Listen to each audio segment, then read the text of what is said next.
Seigneur, dis-moi quelque chose ce matin. Quelque chose qui soit pour moi.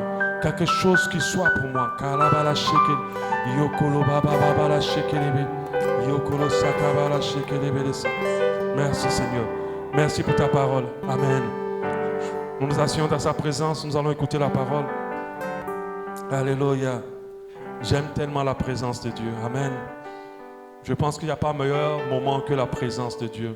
Alléluia. Que Dieu vous inonde de sa présence tous les jours qu'il fait. Alléluia. Amen. Nous allons continuer notre message. Depuis le mercredi, nous avons commencé nos 12 jours de prière. Et 12 matins plutôt de prière, je veux dire. On se retrouve ici tous les matins à 6 heures. Pendant 1 heure, on prie, on passe le temps dans la présence de Dieu. Et ensuite, on part au travail, on va à nos occupations. Alléluia. Depuis que ces 12 matins ont commencé, nous sommes énormément bénis. Et je me suis dit, c'est vrai qu'on aurait dû faire aujourd'hui à 6 heures aussi, mais je me suis dit, ça ne va pas être évident pour tout le monde. Même s'ils n'arrivent pas à venir le matin, mais qu'ils ne ratent pas le message que Dieu nous donne pendant cette saison, pendant cette période. Alléluia. Vous savez, le matin, très tôt le matin, c'est le moment propice pour prier Dieu. C'est le moment propice pour chercher Dieu. Alléluia. Parce que Dieu se trouve vraiment dans ce genre de moments. Pourquoi on le dit? Parce que Jésus lui-même a eu cette habitude-là. Il aimait sortir tôt le matin. Tôt le matin pour prier, tôt le matin pour parler au Père. Et on a vu la dimension de vie qu'il a eue, la dimension de marche qu'il a eue.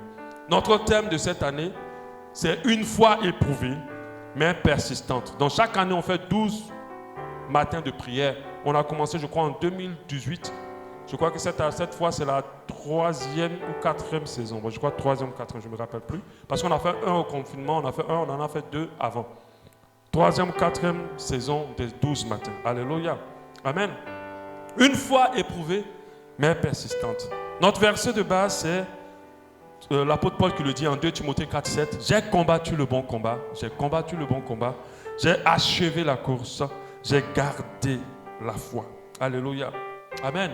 J'ai gardé la foi. Quand on lit ce passage, on comprend que la chose qui a été très importante pour l'apôtre Paul à la fin de sa vie était d'avoir gardé la foi.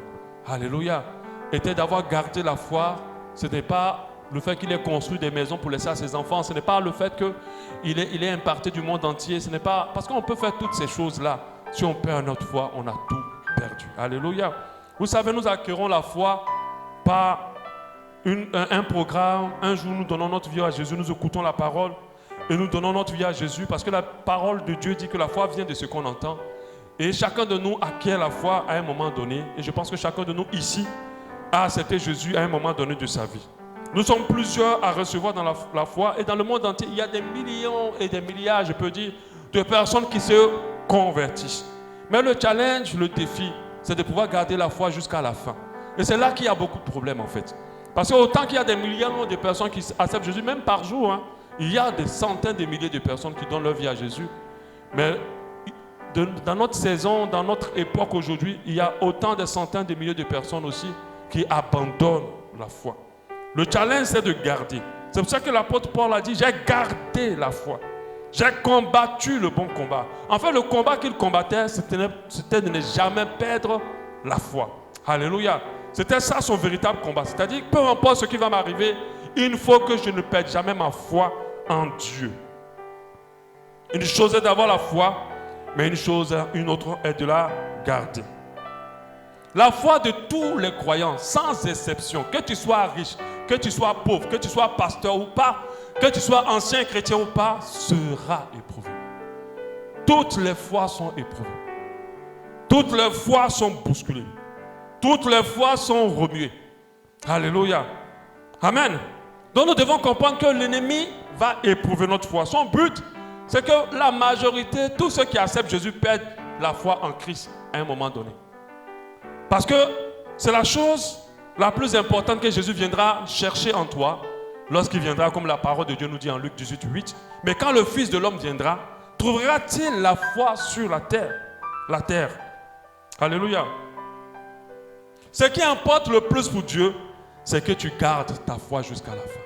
Nous savons que notre Dieu est le Dieu Oméga, le Dieu de la fin. C'est bien de commencer avec lui. C'est bien d'avoir fait des prouesses avec lui. Mais le plus important, c'est que tu termines avec lui. La marche chrétienne n'est pas une marche de rapidité. Ce n'est pas une marche de prouesse. C'est une marche d'endurance. Celui qui durera jusqu'à la fin. Alléluia. C'est une marche de persévérance. Celui qui va persévérer jusqu'à la fin. Alléluia. Et lorsque notre foi est éprouvée, ce n'est pas facile pour tout le monde de réussir à garder la foi. Certains abandonnent. Et quand je dis abandonner la foi, je ne parle pas d'abandonner l'église. Je ne parle pas d'abandonner la religion chrétienne. Parce que tu peux être chrétien et avoir abandonné la foi. Tu peux être serviteur de Dieu, tu as abandonné la foi. Pourquoi? Parce que quand tu crois en Dieu, cela modifie ta vie. Ta vie est immédiatement conditionnée par ta croyance. Et le fait qu'on voit que tu as perdu la foi, c'est ta vie qui va avoir la confirmation de si tu as foi ou pas en Dieu. Notre foi doit être persistante et jamais s'éteindre. C'est l'appel la plus précieuse que nous avons reçue en Jésus. Mais c'est quoi la foi?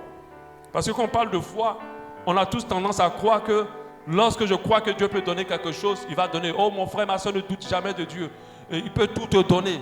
C'est cette partie de la foi que les gens connaissent.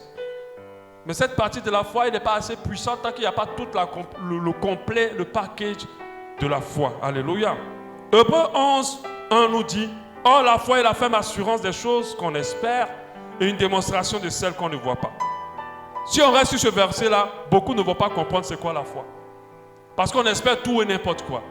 J'ai dit ici à plusieurs reprises, tu peux avoir la foi jusqu'à la plus grande foi pour ce que tu veux. Tant que ce n'est pas dans la volonté de Dieu, Dieu ne te l'accordera jamais. Alléluia. Ça veut dire que la foi, il faut bien l'ajuster, il faut bien comprendre ce qu'elle est réellement. Mais un autre passage de la Bible nous donne un peu plus de précision sur la foi. C'est Hébreux 11, 6. C'est la suite certainement. Or, sans la foi, il est impossible de plaire à Dieu, de lui être agréable. Car il faut que celui qui s'approche de Dieu. Donc, quelle foi il doit manifester celui qui s'approche de Dieu? Il doit d'abord, croire que Dieu existe. Et 2, qu'il est le rémunérateur de ceux qui le cherchent. Donc, croire que Dieu existe, c'est déjà pas mal. Mais sache que beaucoup de personnes croient que Dieu existe. C'est pour ça qu'il n'y a pas ou, il y a et. Alléluia. Beaucoup de personnes croient que Dieu existe. Même la prostituée, quand elle allait faire son travail de la nuit, elle dit, Seigneur, Dieu, aujourd'hui, là, donne-moi beaucoup de clients. Je sais qu'aujourd'hui, là, j'aurai beaucoup de clients. Alléluia. Et beaucoup croient que Dieu existe. Mais est-ce qu'il se repose sur Dieu en tant que le rémunérateur de ceux qui le cherchent? C'est là qu'il y a le problème, en fait. Parce que tu peux croire en Dieu et te battre avec tes propres forces. Tu peux croire en Dieu et compter sur d'autres moyens et pas Dieu. Tu peux croire en Dieu et ne pas t'attendre à lui. Là, tu n'as pas la foi. Amen. Parce que croire en Dieu, ça dit s'attendre à lui. Tu peux croire en Dieu, mais 70% en lui et 30% ailleurs. Ça, ce n'est pas la foi.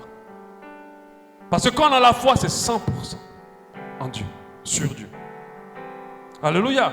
Donc la foi renferme ces deux choses. Croire en Dieu et de croire qu'il est rémunérateur de ceux qui le cherchent. Croire en Dieu est important, mais ce n'est pas suffisant. Il faut pouvoir compter sur Dieu. Donc croire en Dieu et compter sur lui, c'est de croire malgré tout. C'est de croire malgré tout ce que nous avons, malgré tout ce qui nous arrive. C'est croire à toutes ses promesses. Mais pourquoi nous devons garder la foi? La Bible dit en 1 Timothée 4:1, mais l'Esprit dit expressément que dans les derniers temps, quelques-uns abandonneront la foi pour s'attacher à des esprits séducteurs et à des doctrines de démons. Donc Dieu confirme par la prophétie qu'à la fin des temps, plusieurs vont lâcher la foi. Aujourd'hui, c'est monnaie courante. Beaucoup abandonnent la foi. Alléluia. Beaucoup abandonnent la foi. Expressément, abandonner la foi et s'attacheront à plein de choses. C'est l'objectif du diable dans la vie de tout chrétien. Quand tu acceptes Jésus, le diable rigole. Il se dit, lui, je vais le faire lâcher de Jésus. Quand tu donnes ta vie à Dieu, le diable rigole. Il dit, celle-là, je vais la faire, lui faire abandonner Christ. Mais au nom de Jésus, ta foi persistera jusqu'à la fin de ta vie. Amen. Le diable ne te volera pas la chose la plus précieuse que Dieu t'a donnée. De croire en lui et de te reposer sur Dieu. Alléluia. Amen. Amen. Comme je le disais, notre foi est le plus grand trésor que nous devons garder. Elle est le fondement de notre relation avec Dieu. Sans la foi, impossible de lui plaire. Car c'est par la foi que plusieurs personnages de la Bible ont expérimenté des choses extraordinaires. Amen. Ces personnes poussées par la foi qu'ils avaient en Dieu ont pris des risques, ont posé des actes incompréhensibles, ont fait des sacrifices parce qu'ils croyaient. Alléluia. C'est par la foi qu'Abel a offert son offrande. C'est par la foi que son offrande a été agréée et que celui de son frère n'a pas été agréé. Sans la foi, Dieu n'agrée rien de ta part. C'est par la foi que Noé, sans avoir vu une goutte de pluie tomber, il s'est levé, il a construit une arche. Pour pouvoir obéir par la foi à ce que Dieu a dit. C'est par la foi qu'Abraham a abandonné toute sa famille.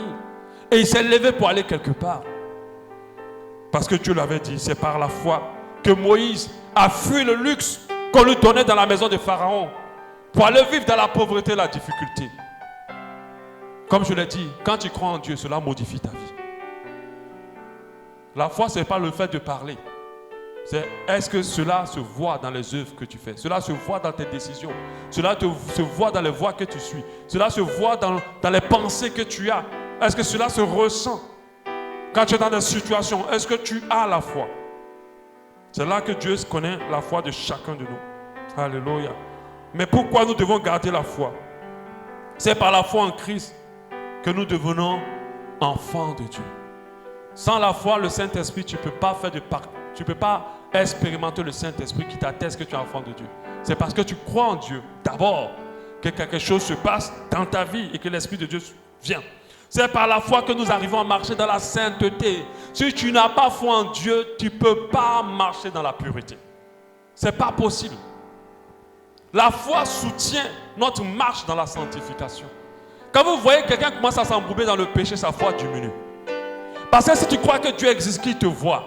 Si tu crois que Dieu est saint, celui que tu sers est saint, tu vis comme il veut que tu vives. La perte de la foi, l'une des remarques de la perte de la foi, c'est le fait de marcher dans la pureté. Si tu n'as pas assez foi en Dieu, tu ne peux pas. Tu sais quand quelqu'un te dit, reste là, et puis les milliardaires disent, reste là, je vais m'occuper de ta situation. Même malgré que tu es dans le problème, ton comportement change. Alléluia. Parce que tu as foi qui va s'occuper de ta situation. Donc malgré qu'il y a des problèmes, tu n'as plus la même attitude. Si tu pleurais, tu ne pleures plus. Si tu étais angoissé, tu ne l'es plus. Pourquoi? Parce que tu as foi. Il ne t'a rien encore donné, mais tu as confiance. La foi modifie ton comportement. Elle t'aide à marcher dans la sanctification. C'est pour cela que les apôtres ont dit à Christ, augmente notre foi. Parce qu'ils savaient que s'ils n'avaient pas ça, ce n'était pas possible. C'est par la foi que nous sommes sauvés. Et que nous croyons que nous sommes sauvés. Alléluia. Parce que celui qui croira et se fera baptiser ne sera pas condamné, il sera sauvé. Si nous gardons la foi jusqu'à la fin, Dieu nous sauve. C'est par la foi que nous pouvons expérimenter le miraculeux. Comme je l'ai dit, les apôtres ont fait des choses extraordinaires après le départ de Jésus. Mais ils l'ont fait parce qu'ils avaient la foi. Jésus, aide-moi, prie pour moi, donne-moi les 1000 stratégies de ceci. Ils ont dit seulement, augmente notre foi. Parce qu'on a compris que la foi que tu as là, c'est ce qui a fait que tu fais tout ce que tu fais. C'est ce qui fait que tu fais tout ce que tu fais. Alléluia. Quand tu marches sur l'eau, ce n'est pas parce que tu as pris une stratégie quelque part. C'est parce que tu as foi. C'est pour ça que quand l'autre il est sorti, Pierre, et il a commencé à s'enfoncer, il a dit, homme de peu de foi. Alléluia. Si tu veux avoir une autre dimension de marche spirituelle avec Dieu, laisse Dieu augmenter ta foi. Si ta foi augmente, les choses ne peuvent plus se produire pareil dans ta vie. C'est là que tu vas voir ce qu'on appelle le domaine du miraculeux.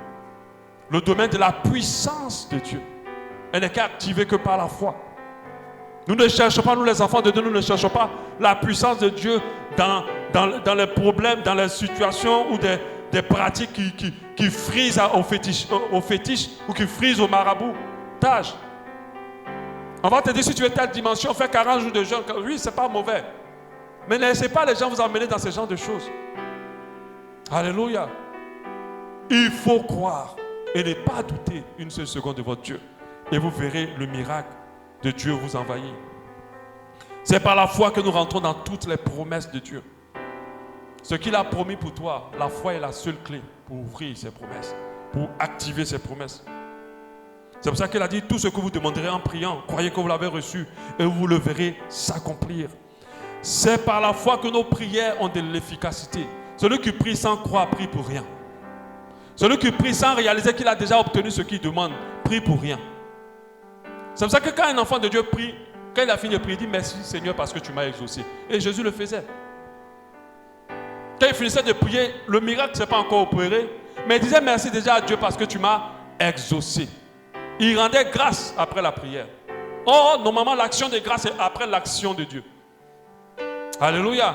Mais comme nous sommes des enfants de foi, avant c'était la loi. Eux, ils rendaient grâce quand Dieu avait fait. Mais nous rendons grâce avant que Dieu le fasse. Nous disons merci à Dieu avant qu'il le fasse. À cause de quoi? Parce que nous avons la foi. Qu'il est capable et qu'il peut faire. Alléluia. C'est par la foi que nous vivons et que nous sommes justes.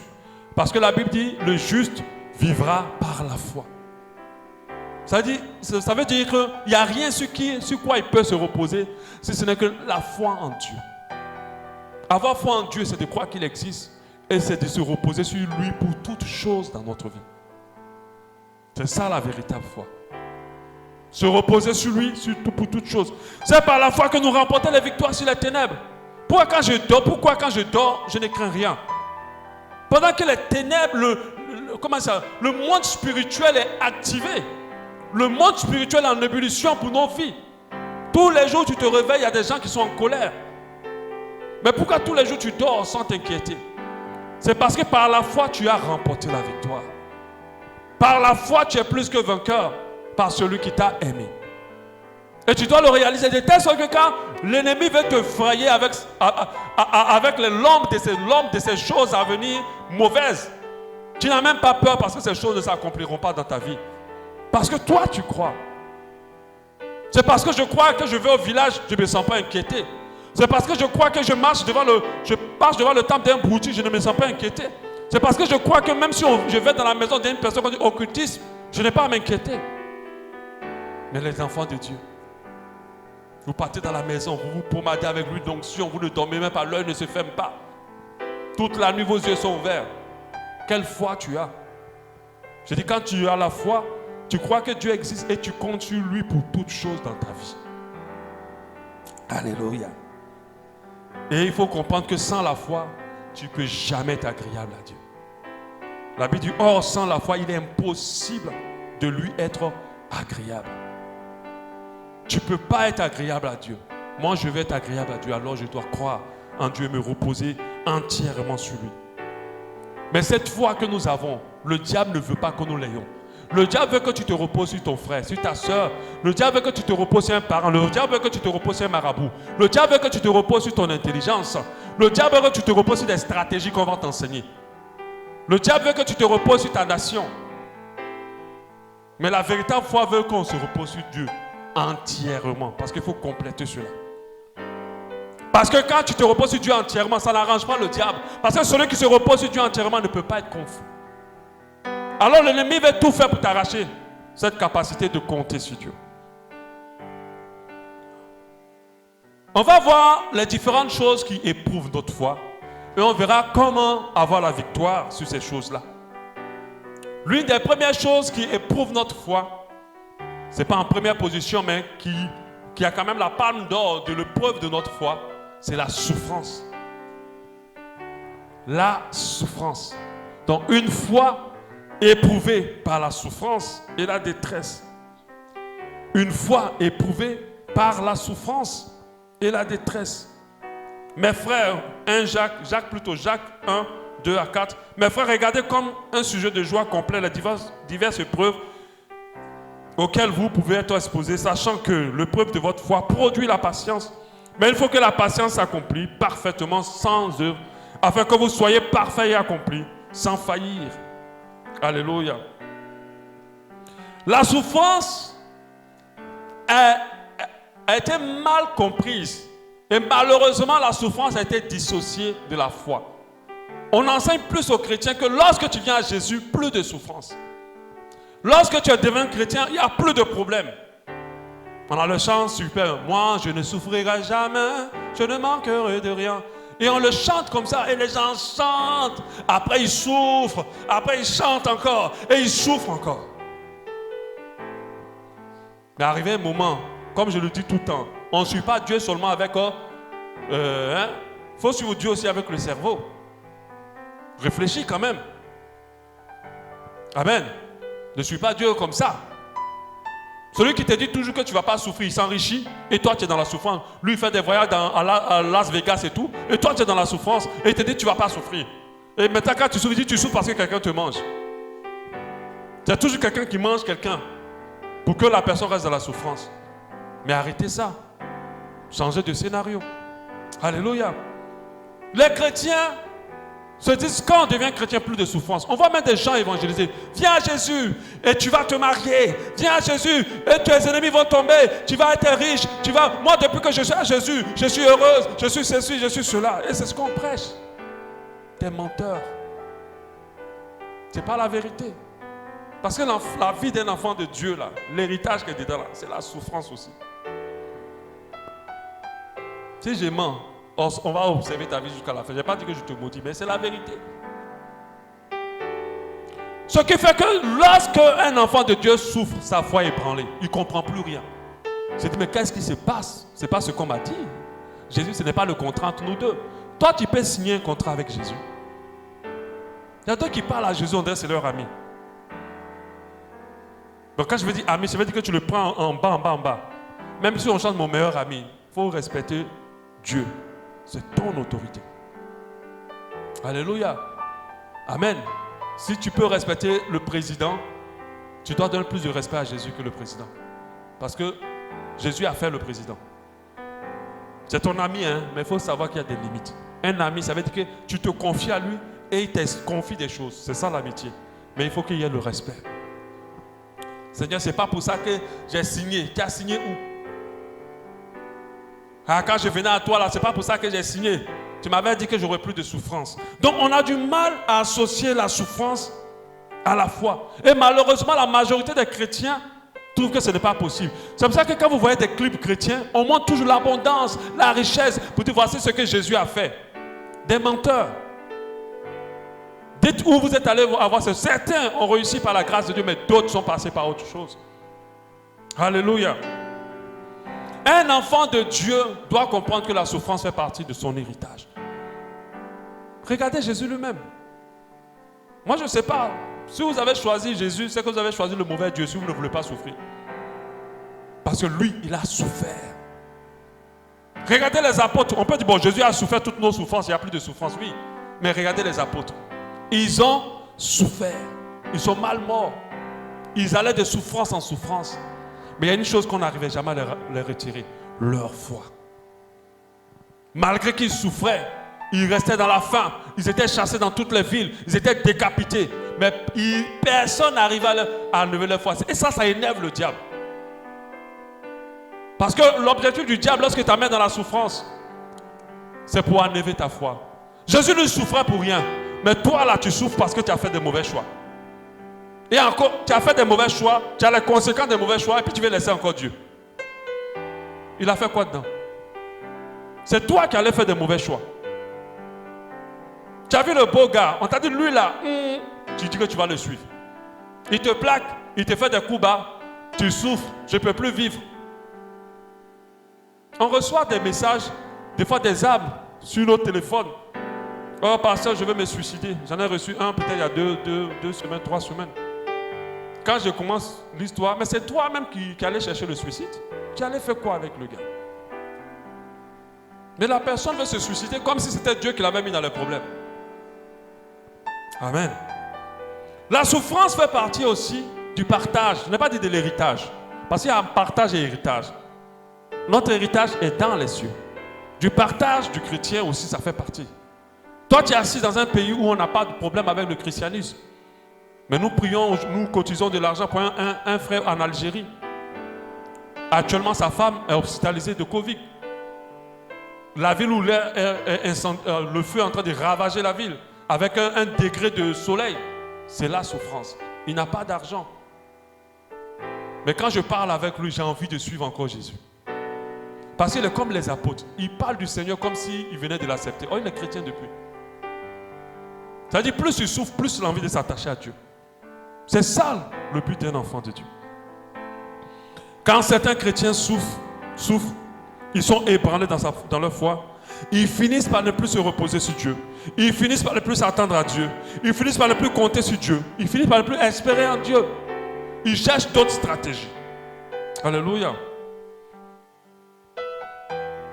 Christ a dit aux apôtres en Luc 22, 28, vous êtes ceux qui avez persévéré avec moi dans mes épreuves. Il disait aux apôtres, malgré tout ce qui m'arrivait, vous êtes restés avec moi.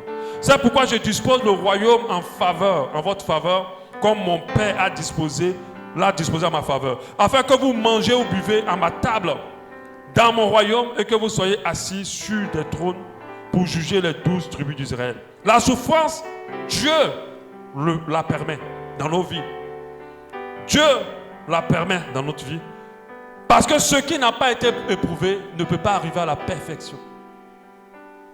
Si vous prenez de l'or dans le sol et que vous voulez l'utiliser sur votre cou, non seulement ça ne sera pas beau, ça ne va pas briller. Ça n'aura pas de valeur en tant que tel, tant que ce n'est pas passé par le feu. Vous donnez de l'or brut à quelqu'un, il ne peut rien en faire, il ne peut même pas porter. Même s'il vend, celui qui va acheter va devoir le prouver par le feu. Le fondre, enlever toute l'impurité dans l'or et rendre l'or plus pur et pouvoir l'utiliser. La souffrance fait partie de notre perfectionnement. Le perfectionnement de notre foi. Alléluia. La souffrance fait partie de ça. Amen. Notre foi ne peut pas rester telle qu'elle était au départ. Elle doit être éprouvée pour être perfectionnée. Et c'est Dieu qui le permet. Il éprouve notre foi. Je ne sais pas ce que tu vis actuellement. Je ne sais pas par quoi tu passes. Mais j'aimerais te dire que c'est Dieu qui l'a permis. Ne permets pas à ce que ta foi soit ébranlée dans cette situation. Je ne sais pas dans quelle maladie tu es et dans quel rejet tu as vécu, quel abandon, quelle disette, quelle pauvreté, quelle personne chère que tu as perdue, quel travail que tu as perdu que tu n'as pas, quelle douleur que tu as dans ta chair.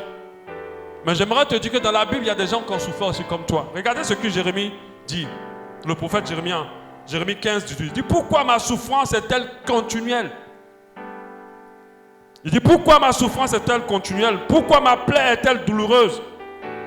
Et ne veut-elle pas se guérir? Serais-tu pour moi comme une source trompeuse, comme une eau dont on n'est pas sûr? En fait, c'est la parole de quelqu'un qui doute de Dieu.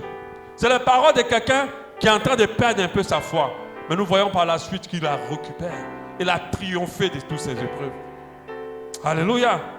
On a le souffreur professionnel, Job. Amen. C'est pour ça que personne n'appelle son enfant Job.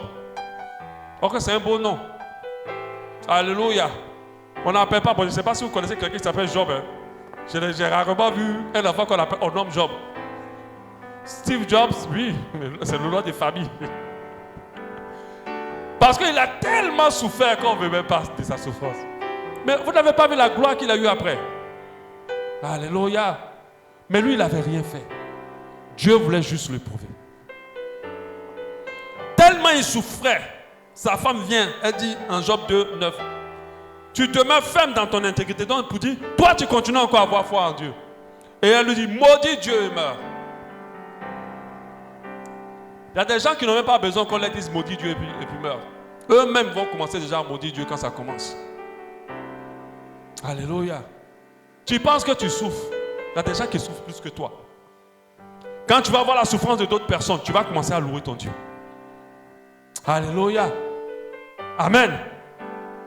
Dieu m'a clairement dit, il dit, transforme tes plaintes en prière, ne te plains jamais. Même si tu souffres, transforme tes plaintes en prière et en action de grâce.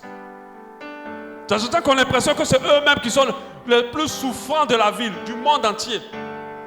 Quand on va te montrer la misère de quelqu'un, on a vu des gens qui ont été bouleversés. Ils sont partis dans des pays pauvres. Mais ils ne comprennent pas pourquoi les gens sont autant heureux dans cette pauvreté. Alléluia. Ils ne comprennent pas pourquoi la joie déborde sur le visage de ces femmes et de ces hommes dans ce pays. Alléluia. Job a gardé la foi jusqu'à la fin. Et c'est pour cela que Dieu l'a doublement béni. Il était malade. Il avait perdu tous ses enfants et tous ses biens. Ça, on appelle la souffrance à l'état pur. Amen. Peu importe ce que tu vis, sache que tu dois garder la foi. Donc que faire pour que notre foi ne soit pas ébranlée dans la souffrance? Que faire? Comment réagir? En un, garde tes yeux fixés sur Dieu. Vous savez, c'est parce qu'on regarde ailleurs qu'on doute. Vous savez, quand les gens, ceux qui font, comment on appelle ça, l'alpinisme, je pense que j'ai bien prononcé. C'est ça, non? Ceux qui escaladent les montagnes, qu'est-ce qu'on te dit? Regarde en haut. Ne regarde pas en bas. Parce que si tu regardes en bas, tu vas tomber. Tu vas être ébranlé. Tu vas être bousculé. Même ceux qui marchent sur des cordes raides, on te dit ne regarde pas en bas. Qu'est-ce que tu dois regarder? Ton objectif. Les gens sont bousculés dans la souffrance parce que leurs yeux ne restent pas fixés sur Dieu. Arrivé à un moment, tellement ils sont bousculés, leur regard se tourne pour chercher une solution ailleurs. Il n'y a pas meilleure solution que Dieu. Dans la souffrance, garde tes regards fixés sur le Maître. Garde tes regards fixés sur lui. Ne change pas de regard ni à gauche ni à droite. Et tu vas voir que cette souffrance passera. Elle ne durera pas. Il y a des épreuves qui persistent parce que le Père n'a pas encore obtenu l'objectif pour lequel il a permis l'épreuve. Comme il n'a pas encore obtenu l'objectif, l'épreuve perdue. Dieu va te prouver pourquoi, si tu as compris pourquoi il a amené l'épreuve. Dieu ne gaspille pas son temps avec ça. Tu es encore dedans, c'est parce que tu n'as pas encore compris. Tu es encore dedans parce que ton regard n'est pas fixé sur le Maître. Alléluia. J'aimerais que tu te réveilles ce matin. Garde les yeux fixés sur le Maître. 2. Ne rien faire de mauvais. Parce que Job même a dit en Job 36, 21, garde-toi de te livrer au mal, car la souffrance t'y dispose. Garde-toi de te livrer au mal, car la souffrance t'y dispose. Comment on sait qu'un chrétien perd la foi dans la souffrance? Quand il commence à pécher, quand il commence à ne plus prier, quand il commence à ne plus venir à l'église, quand il commence à parler mal aux gens, quand il commence à aller réactiver les numéros de ses anciennes copines, de ses anciens copains, de ses anciens copains. Quand il commence maintenant à aller regarder les choses qu'il ne faut pas. Ça veut dire que quand lui il souffle là, il est fâché contre Dieu. Il doit faire ce qu'il veut. La souffrance nous dispose au mal. Donc quand tu souffles là, c'est là même que tu dois plus t'attacher à Dieu. Un enfant de Dieu qui est dans les problèmes cherche encore plus Dieu. Mais malheureusement, ceux qui sont dans les problèmes s'éloignent davantage de Dieu. C'est une erreur. Tu es en train de perdre la foi. Rappelez-vous, la foi conditionne ta manière de te comporter. Si tu commences maintenant à aller tirer tes vomissures, à aller retourner à tes vomissures, c'est que tu n'as pas foi en Dieu. C'est que ta foi est en train d'être touchée. Et tu ne vas pas rentrer dans la dimension que Dieu prévoit pour toi. Il y a beaucoup de choses qui ne vont pas se passer.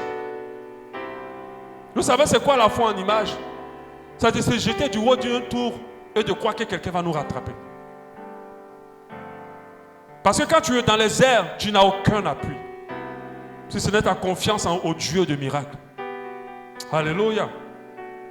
Tu dois invoquer le Seigneur, invoquer son secours, invoquer son soutien par rapport à ta souffrance. Psaume 88, 9 dit, mes yeux se consument dans la souffrance. Je t'invoque tous les jours, ô Dieu. J'étends vers toi les mains. C'est le moment où les gens souffrent, qui ne prient pas. C'est le moment où les choses sont difficiles pour eux, qui ne prient pas. C'est à ce moment-là que d'autres ne cherchent pas à jeûner et à chercher Dieu encore plus dans la prière. Au contraire, c'est quand il y a la souffrance qu'il faut prier, qu'il faut invoquer Dieu, qu'il faut lui demander son secours. Et Dieu répond toujours à celui qui l'appelle. Il dit en Jacques 5, 13, quelqu'un parmi vous est-il dans la souffrance? Quelqu'un parmi vous est-il dans la souffrance et il complète qu'il prie. Quelqu'un parmi vous est dans la souffrance, qu'il prie. Un autre élément dans la souffrance, c'est de fermer ses pensées aux pensées de l'ennemi. L'ennemi va te dire Dieu t'a abandonné. L'ennemi va te dire Dieu ne peut rien faire. L'ennemi va te dire que le pasteur que tu vois devant, il ne peut même pas prier pour toi. Cherche une solution. L'ennemi va te dire tellement de choses. L'ennemi va te dire tu es en train de perdre ton temps. L'ennemi va te dire tu risques de mourir. L'ennemi va te dire que ça va mal se passer. L'ennemi va te dire énormément de choses. L'ennemi va activer ce pourquoi tu souffres. Il va te remémorer ta souffrance. Il va te pousser à contempler ta souffrance que de contempler ton Dieu. Alléluia. Fais attention à tes pensées quand tu souffres. Ne crains pas le pire. Ne crains pas l'abandon de Dieu. Ne crains pas qu'il te quitte. Ne crois pas au mensonge du diable. Et le dernier point, lorsque nous sommes dans la souffrance, c'est surtout ne pas s'éloigner de la parole. Parce que la foi vient de ce que l'on entend.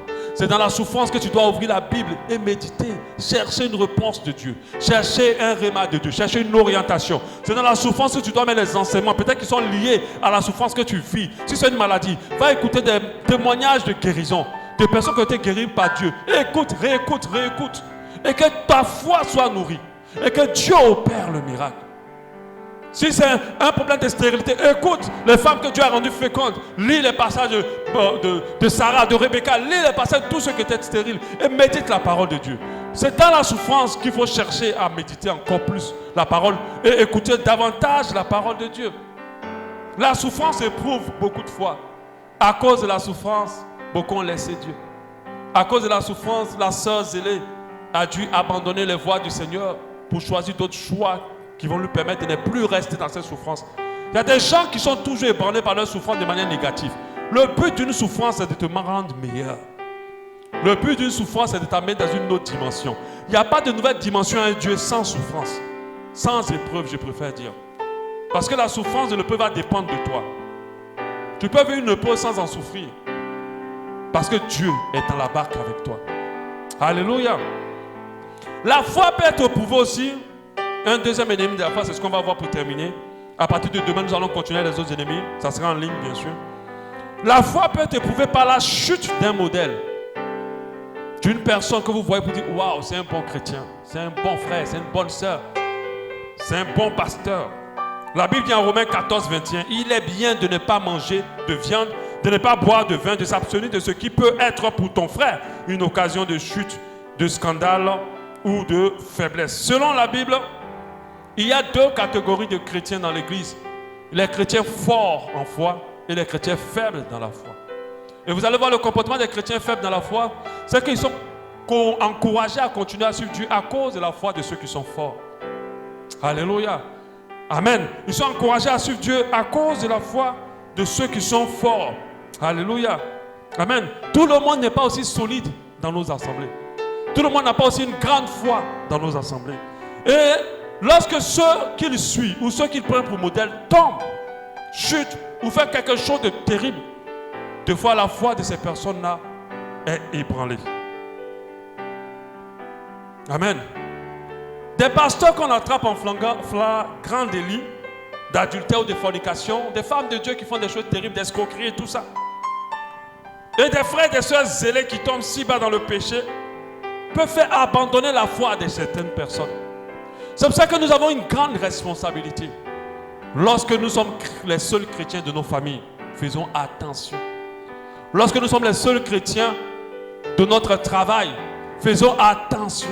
Non seulement ta foi, ta chute ou même ta vie de désordre peut faire que quelqu'un lâche la foi, mais va empêcher à certains d'accepter Jésus. Alléluia. Nous avons cette grande responsabilité-là. Malheureusement, dans nos églises, c'est monnaie courante de voir des frères et des sœurs tomber, de voir des scandales, au point que les païens, ceux qui ne sont pas chrétiens, méprisent. Récemment, on était à une station-service avec ma femme, et il y a la pompiste qui était en train de dire, il y a un pasteur qui a arraché la femme d'un frère de l'église, et la femme a quitté le frère pour venir vivre, être avec le pasteur. Elle n'était pas chrétienne. Elle dit, voilà les églises d'aujourd'hui. Alléluia. Amen. Vous savez, dès qu'on donne nos vies à Jésus, nos actes peuvent avoir des conséquences sur les autres.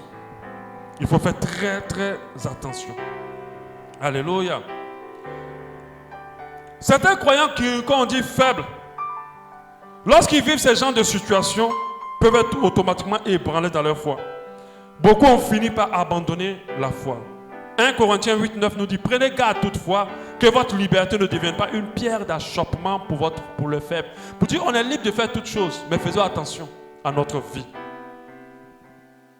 Ceux dont la foi est ébranlée par la chute des autres, alléluia, par l'erreur plutôt des autres, c'est normal qu'ils s'inspirent des autres. Si tu es pasteur, c'est normal que les fidèles de ton église regardent ta vie pour avoir envie de continuer à suivre Dieu. Si tu es responsable, c'est normal que la sœur qui est à côté s'inspire de toi pour avoir le courage de continuer. Je sais qu'il y a des gens dans cette église qui ont à plusieurs reprises voulu abandonner tout. Mais qui ont continué. Parce qu'un frère les a appelés, une seule les a appelés. Et qu'ils ont vu, ah mais la personne continue, moi aussi je continue. Alléluia. Ce n'est pas mauvais que quelqu'un nous utilise comme modèle. Mais nous devons faire très attention. Alléluia. Et ceux qui doivent faire encore plus attention, c'est ceux qui prêchent la parole de Dieu. Ceux qui doivent faire tout plus attention, c'est ceux qui sont les seuls chrétiens de leur famille. On vous connaît en tant que chrétien dans vos familles. Faites très attention. Alléluia. Et ceux qui ont des responsabilités dans les assemblées. Matthieu 18,7 nous dit: malheur au monde à cause des scandales, car il est nécessaire que cela arrive. Et la Bible dit: mais malheur à l'homme par qui le scandale arrive. Ça veut dire faisons attention. Donc comment préserver sa foi quand un modèle tombe?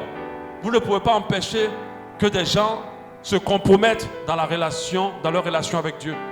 Devant vous. Vous ne pouvez pas empêcher un jour que celui en qui tu as cru, on le filme quelque part, puisque c'est la mode maintenant. Vous tapez pasteur attrapé en flagrant délit d'adultère. Vous avez toute une panoplie de vidéos sur YouTube qui les montrent. Je pense que le dernier en date, c'était le pasteur qui dit: oh, on m'a piégé, on m'a piégé, on m'a piégé. On était en train de le frapper en calcif, on m'a piégé, on m'a piégé. Mais tu faisais quoi dans cette chambre? Alléluia. Amen. Et ceux qui ont vu ça, waouh, voilà les chrétiens d'aujourd'hui. Les gens ont maintenant plus confiance aux païens qu'aux chrétiens. Aujourd'hui, ça n'arrivera jamais, je vous le dis dès d'entrée de jeu. Si tu apprends que le pasteur Soro, on l'a attrapé avec une petite dans un hôtel. Et puis il y a même le film. Parce que si tu apprends, je sais que tu as dit c'est faux. Mais au moins il y a la vidéo. Est-ce que dimanche qui arrive là, tu vas prendre tes DP pour venir encore à l'église ici? C'est pas sûr, hein? C'est pas sûr. Est-ce que tu vas encore regarder ta Bible? Tu vas mettre ta Bible au broyeur, tu vas broyer ça, puis tu vas jeter. Alléluia. Amen. Mais ce n'est pas mauvais que tu sois encouragé dans ta foi parce que quelqu'un l'est. C'est pour ça que l'apôtre Paul a dit: soyez mes imitateurs. Soyez mes imitateurs. Comme moi, j'imite Christ. Alléluia. Plusieurs des ex-chrétiens aujourd'hui ont abandonné la foi à cause de quelqu'un. Donc que faire pour préserver sa foi lorsque quelqu'un qu'on considère dans la foi tombe? Que faire? Comment réagir? 1. Il faut que tu réalises dès à présent que le modèle par excellence est Jésus-Christ de Nazareth. Il n'y a pas d'excellence, de modèle aussi excellent que lui. Il n'y a même pas de modèle qui s'approche de lui. Vous savez, les chrétiens d'aujourd'hui sont tellement dans l'apparence qu'on pense qu'ils sont excellents. Ah, c'est faux. Alléluia. Il n'y a pas de modèle même qui s'approche un peu de lui. C'est lui Jésus, notre base. C'est lui notre modèle. Si on n'a jamais attrapé Jésus en flagrant délit d'adultère, pourquoi je vais abandonner la foi? Si on n'a jamais attrapé Jésus chez le ganga ou chez le féticheur pour augmenter l'onction, pourquoi moi je vais abandonner la foi? Il n'avait ni péché, il n'avait péché aucunement. Donc tant que Jésus n'est pas tombé, moi je reste debout. Alléluia. Tant que Jésus n'est pas tombé, moi je reste debout. Tout le monde peut tomber. Moi je resterai debout tant que Jésus n'est pas tombé. Parce que la chute de Jésus, ce n'est pas possible. Alléluia. Donc nous devons continuer à croire que c'est seul Jésus qui est le modèle par excellence. Nous ne devons pas prendre quiconque pour modèle. Peu importe ce que la personne te prêche. Parce que nous sommes maintenant dans des églises où l'homme de Dieu amène les gens vers lui au lieu de les amener vers Christ. Et beaucoup de personnes font l'erreur de suivre l'homme de Dieu que de suivre Christ. De telle sorte que l'homme de Dieu tombe. Oh, ne touchez pas à mon daddy. Ne touchez pas à mon daddy. On fait les tricots, les t-shirts. Ne touchez pas à mon daddy. Parce que eux, ce n'est pas Jésus qui suit. C'est un homme qui suit. Mais pendant que vous êtes en train de dire ne touchez pas à mon daddy, pendant que vous êtes en train de dire que celui qui n'a pas de péché j'entre la première prière, il y a des gens qui ont perdu la foi. Vous savez comment Christ fait pour gagner une seule personne? Il le gagne tellement durement qu'il y a une réjouissance dans le ciel quand quelqu'un accepte Jésus. On dit le ciel est réjoui. Vous savez ce que Dieu va faire à quelqu'un par qui le diable passe pour enlever la foi de quelqu'un? La Bible dit malheur à cette personne-là. Alléluia. Amen. Donc, Jésus est le modèle. Tant Tant que Jésus est debout, moi je reste debout. Peu importe, même si on dit, oh le pasteur, parce qu'il y a la popularité des hommes de Dieu. Et puis il y a ceux qui sont réellement et que Dieu sait. Ne confondez pas popularité et puis modèle. Alléluia. Parce que seul Dieu nous connaît. Personne ne sait qui est parfait. Alléluia. L'église est tellement dans l'apparence qu'on est confondu aujourd'hui. Mais si tu réalises que Jésus seul est le modèle, tu resteras debout. L'apôtre Paul a dit, soyez mes imitateurs, 1 Corinthiens 11, comme moi, je le suis moi-même de Christ. Si tu ne vois pas Jésus en quelqu'un, ne l'imite pas. Alléluia. Quand tu m'observes, cherche Jésus. Ne me cherche pas. Cherche Jésus. Ce que tu verras, la partie de Jésus que tu verras en moi, imite ça. Alléluia. Si cherche un homme de Dieu colérique, oh oui, les hommes de Dieu, des fois, l'onction les rend colériques. On justifie ça. Jésus n'était pas colérique. Un homme de Dieu qui crie sur les fidèles. Oh, Jésus aussi a pris la corde pour taper les gens. Non, non, non, non. Ne mélangez pas les choses en fait. Jésus était rempli de douceur. Il veut parler aux gens, il les parle avec douceur. Vous imitez tellement l'homme que quand l'homme tombe, vous tombez aussi. Parce que c'est sur eux que vous reposez votre marche. Alléluia. Moi, peu importe la personne qui va tomber, il va tomber seul. Ce n'est pas avec moi qu'il tombera. Parce que le jour où moi j'étais en train d'accepter Jésus là, il n'était pas avec moi. Même si j'étais prêché la parole, le jour où Jésus est venu te rencontrer là, je n'étais pas là. Pourquoi c'est moi maintenant qui va venir vous séparer? Ce n'est pas moi qui vous ai unis. Nous on prêche la parole, comme la Bible dit, telle plante, l'autre arrose, mais c'est Dieu qui fait croître. Tu ne peux convertir personne. Tu n'as même pas reçu le pouvoir pour amener quelqu'un à Christ. Tu peux presser la parole de Dieu, après c'est Dieu qui fait croître. Parce que si tu avais le pouvoir d'amener les gens à Christ, en tout cas tu allais amener beaucoup de personnes à Christ. Il y a des gens qui prêchent, oh tu prêches. La personne est encore plus païenne que demain. Que hier. Et tu réalises que ce n'est pas par ta puissance que les gens acceptent Jésus. C'est Jésus. Toi tu donnes la parole, tu arroses, tu pries. Et puis Jésus fait grâce. Donc ce n'est pas toi qui m'as amené à Christ. Ce n'est pas toi aussi qui vas me retirer à Christ. Alléluia. Mais si tu m'as prêché la parole, ce n'est pas à toi. Quand moi je faisais mon expérimentation de Jésus dans ma douche, ce n'était pas toi qui étais là. On était nous deux. Alléluia. 2. Il faut que tu mettes dans ton esprit à partir d'aujourd'hui que tous les hommes sont faillibles. Tous les hommes sont faillibles, sans exception, même moi-même. C'est parce qu'on a divinisé. Je ne sais pas si ça se dit. Ça se dit, non? Divinisé. C'est parce qu'on a rendu divin ce qui ne l'est pas que l'homme a confondu. Des gens qui vont se prosterner devant des hommes. Des gens qui pensent que quand ils disent ça va se passer. Tout le monde a été poussé du ventre d'une femme. Je n'ai pas entendu qu'après Jésus, il y a quelqu'un qui est né d'une vierge. Amen. Je n'ai pas entendu qu'après Jésus, quelqu'un est tombé du ciel pour apparaître sur la terre. Après Adam. Alléluia. On est tous humains. Tu dois réaliser que tous les hommes, sans exception, sont faillibles. N'importe qui peut tomber dans des travers. On m'a parlé de ce grand homme de Dieu, je ne retiens pas trop son nom américain, qui remplissait des stades. Je crois que c'est Schwagat ou un truc comme ça. Il est tombé avec une prostituée. Mais il s'est ressaisi, il a continué sa marche. C'est pas parce que lui, Jimmy Schwagat, tombe que moi je vais abandonner mon Jésus. Alléluia. C'est lui comme ça qui remplissait les foules. Est tombé. Tout le monde peut tomber. Sur le grand David qui était l'homme selon le cœur de Dieu, il est tombé dans un petit péché comme ça. Une femme qui se l'a lui aussi, quand même. Moi, je dis, mais comment Dieu, j'étais jaloux. Hein. Comment tu peux appeler David l'homme selon ton cœur?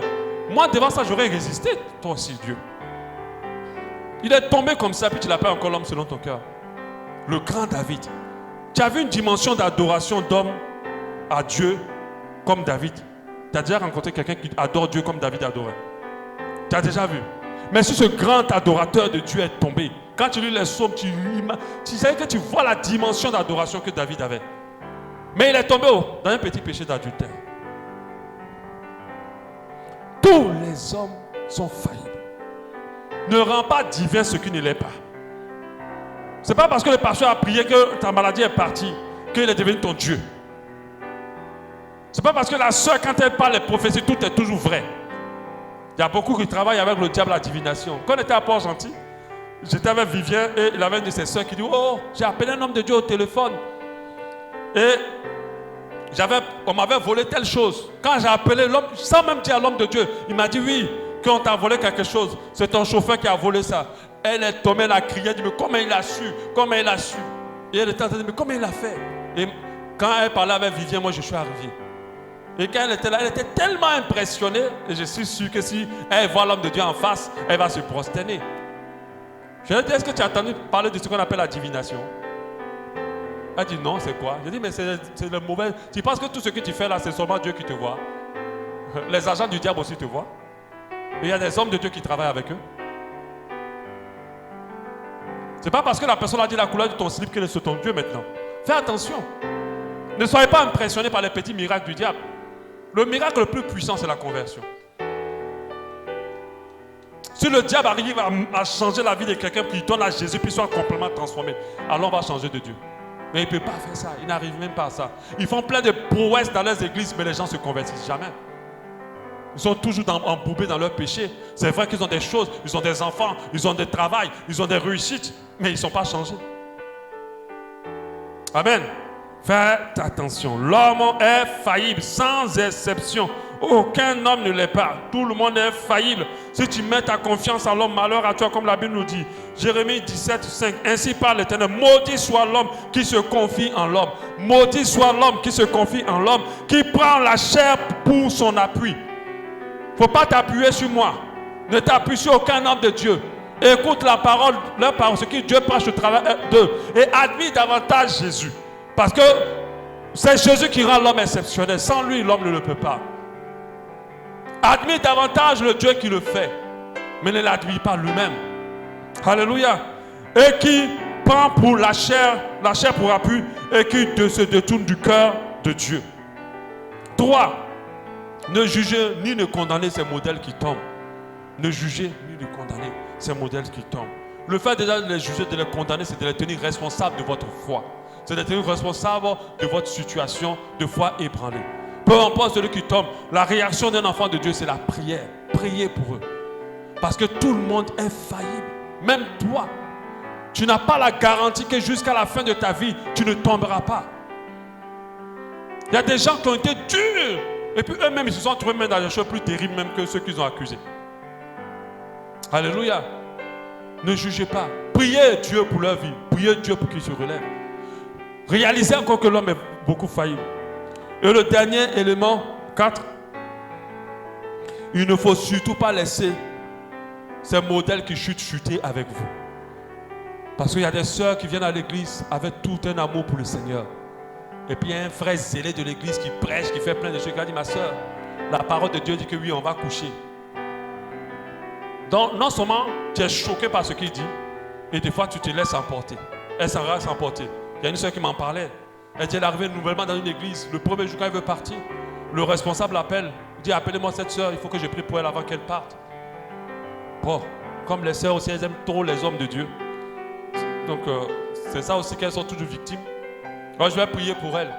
Et qu'il est venu, il a fait la grande prière impressionnante. Après pour lui parler d'amour.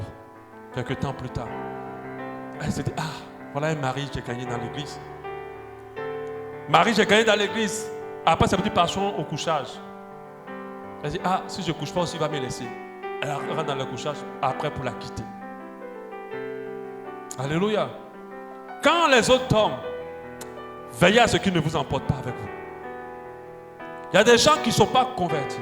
Dans l'église, il y a ce qu'on appelle des pierres. C'est-à-dire, peu importe la durée qu'ils vont faire dans la cuisson, ils resteront toujours pierres. La Bible les appelle les fils de la perdition. Et il y en a tellement dans l'église. Tous ceux qui viennent à Jésus, à l'église, ne sont pas forcément convertis.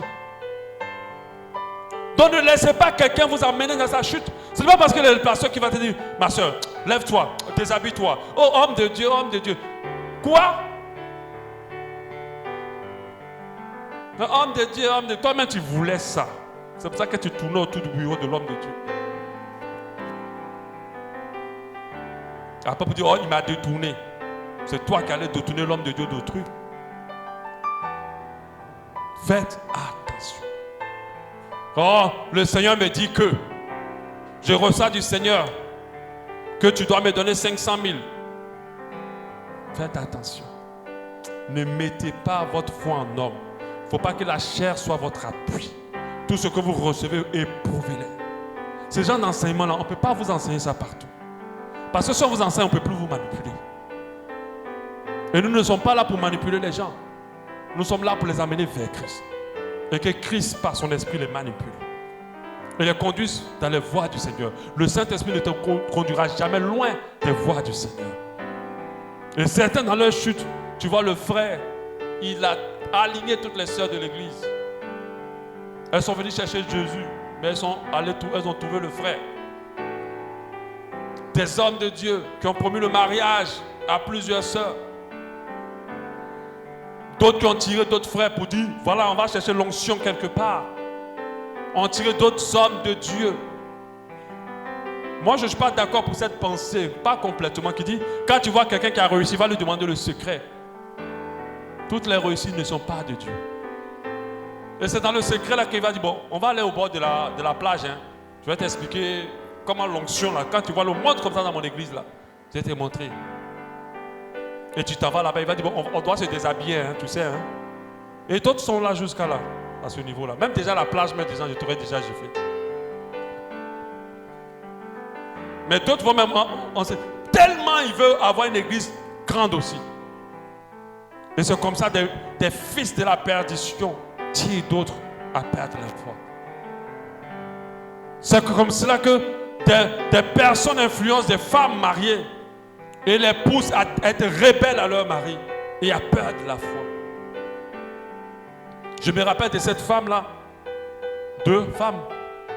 L'une, elle était dans une église où elle a beaucoup investi dans l'église. Elle aimait vraiment son pasteur. Tout le temps qu'on l'envoyait, c'était son pasteur dans sa bouche. Oh, nous on a fini de... Parce qu'elle voit notre église, nous on loue encore. Oh, nous on a fini de construire notre église. Oh. Construisez vos églises. Après quelques temps, c'est le pasteur qui la drague au téléphone. Tu sais, quand je te vois dans l'église, ah vraiment, tu es une sœur gentille, vraiment, j'aimerais que... Elle était choquée. Elle est venue nous en parler. Tellement choquée qu'elle n'avait plus le courage pour l'église. Cet homme de Dieu-là, il va avoir des sérieux problèmes avec Dieu s'il ne se répand pas. L'autre truc encore plus grave, c'est cet homme de Dieu, par prophétie, qui a quitté sa propre femme pour marier une sœur de l'église. Avec l'argent que sa femme avait gagné durement, il allait faire la dot. La femme avait prié pour quelqu'un et la personne avait été bénie, lui avait donné 10 millions. C'est vrai que j'ai dit que faites l'argent 1-1. Quand on était récemment pas gentil, c'est ça, les frères me disaient, oh, pasteur, il faut vraiment corriger cette partie-là. Parce qu'il y a des hommes, on ne peut pas faire même compte bancaire. Parce qu'il y a des hommes là. Est-ce qu'on va dire qu'elle était bête? Elle a aussi appliqué la parole de Dieu. On lui a donné 10 millions, elle est venue donner à son mari. Pour dire, voilà ce que Dieu nous a bénis. Il prend, il achète une voiture pour lui. Après, il revend la voiture pour aller doter quelqu'un avec. Elle est devenue dingue. Elle est partie dans la rue, elle a couché avec tous ceux qui passaient. Elle est devenue folle. Parce qu'elle avait mis sa confiance en l'homme. Tu peux être marié à quelqu'un. Peu importe. Si tu es femme d'un homme de Dieu intègre, qu'il soit intègre, mais pose ta foi sur Jésus. Alléluia. S'il tombe, toi, continue le chemin. Le salut là, c'est personnel. Quand Jésus va arriver, il ne va pas dire les familles attrapées, vous allez monter.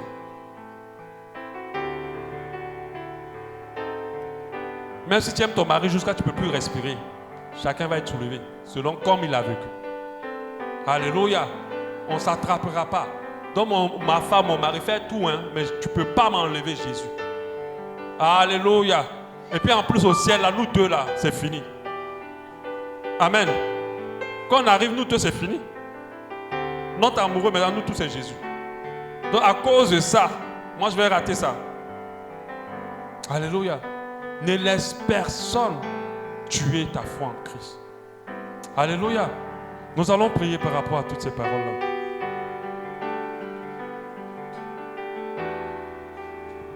Prions par rapport à ça.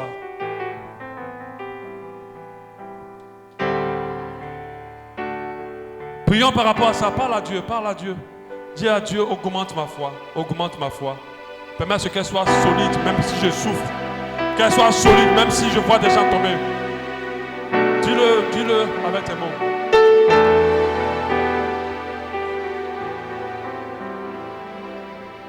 Parle avec tes mots. Et si tu as été une occasion de chute pour quelqu'un, je t'encourage à demander pardon à Dieu.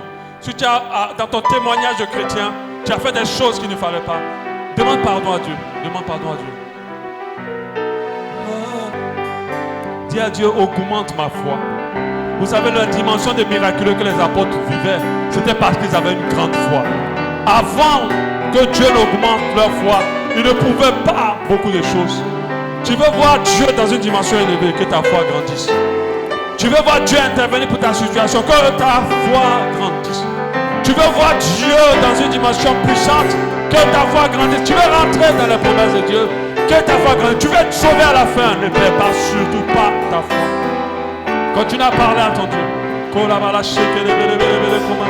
J'aimerais prier ce matin pour certaines personnes. J'ai défini la foi sur le fait qu'on croit en Dieu et qu'on se repose complètement sur lui totalement. J'aimerais prier pour ceux qui se sentent éprouvés dans leur foi, ceux qui pensent et qui ressentent que leur foi n'est plus comme avant, que leur foi est vraiment bousculée, qu'ils ont du mal à se reposer sur Dieu. J'aimerais que tu te lèves là où tu es, je vais prier pour toi. Je vais prier afin que Dieu augmente ta foi. Je vais prier afin que Dieu augmente ta foi. Joseph avait soufflé sur eux, soufflé sur eux pour qu'ils reçoivent déjà l'esprit, mais là, il a augmenté leur foi par leur demande. Viens au secours de ma foi. Lève-toi, je vais prier pour toi. Tu vas tenir les mains simplement vers le ciel en signe d'abandon. Et je vais prier pour toi. Pour toi qui ne te sens pas concerné par cela. Alors prie. Prie pour l'autre qui est levé. Parce que certainement quelqu'un a besoin d'être remonté dans sa foi. Quelqu'un a besoin d'être reboosté dans sa foi. Et je pense que cette personne, ne peut pas retourner comme elle est venue ce matin. Alléluia. Alléluia. Alléluia. Pendant que tu seras en train de dire, Seigneur, augmente ma foi. Répète seulement que ce mot-là. Tu le répètes seulement. Tu le répètes seulement. Tu dis, Seigneur, augmente ma foi. Augmente ma foi. Si c'est la restauration que tu veux pour ta foi, alors dis à Dieu, restaure ma foi. Restaure ma foi. Dis-le avec tes mots. Seigneur, ta main de grâce, ta main de grâce. Tu vois tes enfants ce matin. Tu les vois ce matin. Ils te demandent d'augmenter leur foi, de restaurer leur foi. De restaurer la foi. Seigneur, nous te le demandons ce matin. Ta main de grâce, tu restaures la foi ce matin. Tu boostes la foi. Alléluia. Tu restaures la foi. Oh Dieu. Continue à dire à Dieu, répète ce même mot. Restaure ma foi. Augmente ma foi. Restaure ma foi. Augmente ma foi. Je veux me reposer complètement sur toi.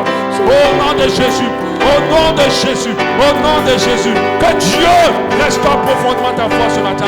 Qu'il soit restauré, que là où tu doutais, que le doute disparaisse, ou là où tu craignais, que la crainte disparaisse, que là où tu étais confus ou confuse, que la clarté de Dieu s'impose. Au nom précieux de Jésus, tu restaures la foi de tes enfants. Tu viens au secours de la foi de tes enfants. Tu viens au secours. Tu les remontes ce matin. Tu leur donnes la vigueur de la foi. Tu leur donnes ta force ce matin. Au nom de Jésus. Tu leur donnes ta force. Tu leur donnes la force de continuer leur marche avec toi. Et que tout ce qui les décourageait, quitte maintenant. Au nom de Jésus. Au nom de Jésus. Au nom de Jésus. Que la restauration de leur foi ait de l'impact sur leur vie. Ait de l'impact sur leur espérance en toi. Ait de l'impact sur leur assurance en toi. Au nom de Jésus. Merci Seigneur car tu le fais. Dans le nom de Jésus. Oh,